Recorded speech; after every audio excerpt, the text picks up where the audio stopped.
Você sabia que a história da igreja é essencial para que possamos conhecer o momento que estamos vivendo?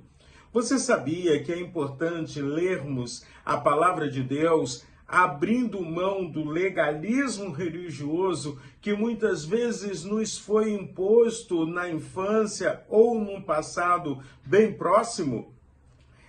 Se nós começarmos a caminhar com a história da igreja, nós descobrimos que houve uma ruptura com o judaísmo. Afinal de contas, o evangelho é algo novo. O evangelho nos mostra que Deus não faz acepção de pessoas. O evangelho nos ensina que para sermos filhos de Deus, precisamos reconhecer que Jesus é o Cristo, que Jesus é o Senhor. É através do evangelho que nós aprendemos que não necessitamos de intermediário com o Pai. Você já falou com o Pai hoje? Você já falou com Deus hoje?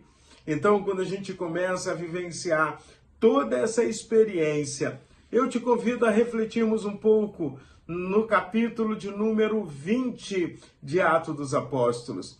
O apóstolo Paulo está passando pelas cidades onde ele plantou uma igreja, onde ele evangelizou pessoas, onde ele viu o poder de Deus ser pleno e real através da sua vida. E agora ele vem se despedindo, mas também deixando alguns conselhos, deixando algumas orientações. Capítulo 20 de Atos dos Apóstolos, eu te convido a você fazer a leitura de todo o capítulo, mas eu quero destacar apenas alguns versículos com você. Em Atos capítulo 20, versículo de número 24, o texto bíblico nos diz assim: porém, em nada considero a vida preciosa para mim mesmo, desde que eu complete a minha carreira e o ministério que eu recebi do Senhor Jesus, para testemunhar o evangelho da graça de Deus. Paulo tinha uma consciência real de qual era o seu ministério. Paulo tinha uma consciência real de qual era a sua missão. Você sabe qual é o seu ministério? Você sabe qual é a sua missão? O porquê você está aqui? O porquê que você faz parte de uma congregação religiosa, de uma igreja? Quando o apóstolo Paulo fala sobre isso, ele fala que o mais precioso na vida dele era obedecer ao Senhor.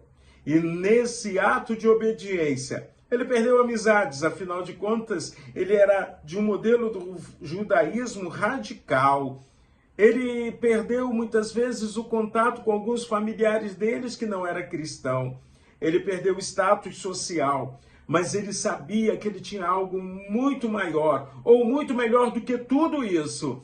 Ele conquistou uma intimidade plena com o Senhor Jesus Cristo. E agora ele tem um chamado, o chamado de proclamar a mensagem do Evangelho a todas as pessoas que ele pudesse alcançar, principalmente aos não-judeus. Olha que coisa tremenda.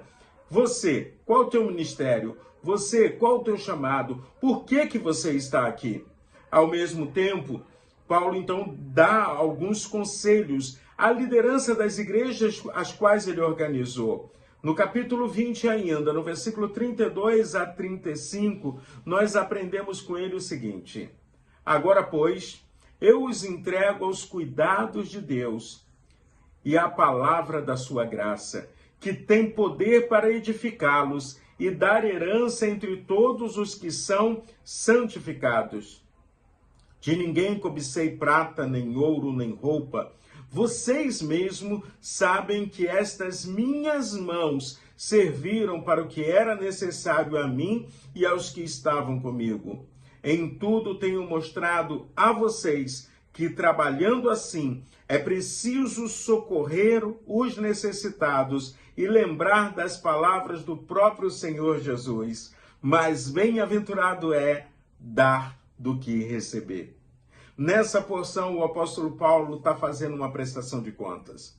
O evangelho não foi na vida de Paulo e não deve ser na vida de ninguém trabalho, emprego, fonte de riqueza. O evangelho significa que eu estou servindo a Deus. Houve na vida de Paulo alguns momentos em que ele precisou fazer tendas, era a profissão dele. Em alguns momentos a igreja que ele estava organizando não tinha condições de sustentá-lo, mas ele tinha uma profissão e ele se autossustentava servindo ao Senhor.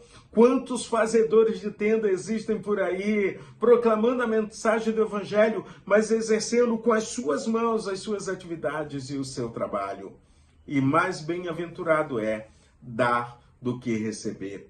Nessa frase que ele cita de Jesus, que ele aprendeu com Jesus, mais bem-aventurado é dar do que receber, significa que quanto mais nos doamos, mais recebemos do Senhor, porque o Senhor não nos deixa faltar nada. Ou como eu aprendi com o próprio apóstolo Paulo, em Cristo eu posso todas as coisas, porque é Ele que me fortalece. Em Cristo eu posso todas as coisas, porque existirão momentos de dificuldade, existirão momentos de fartura, mas independente dos momentos, Jesus Cristo, Senhor, vai estar comigo, caminhando comigo. Então, vamos nessa, vamos proclamar a mensagem do Evangelho, vamos ser instrumento nas mãos do Senhor, vamos ser fabricantes de tendas, tendas que possam acolher e cuidar de todos aqueles que necessitam, que carecem da graça de Deus. Socorrer os necessitados, é esse o chamado do Senhor.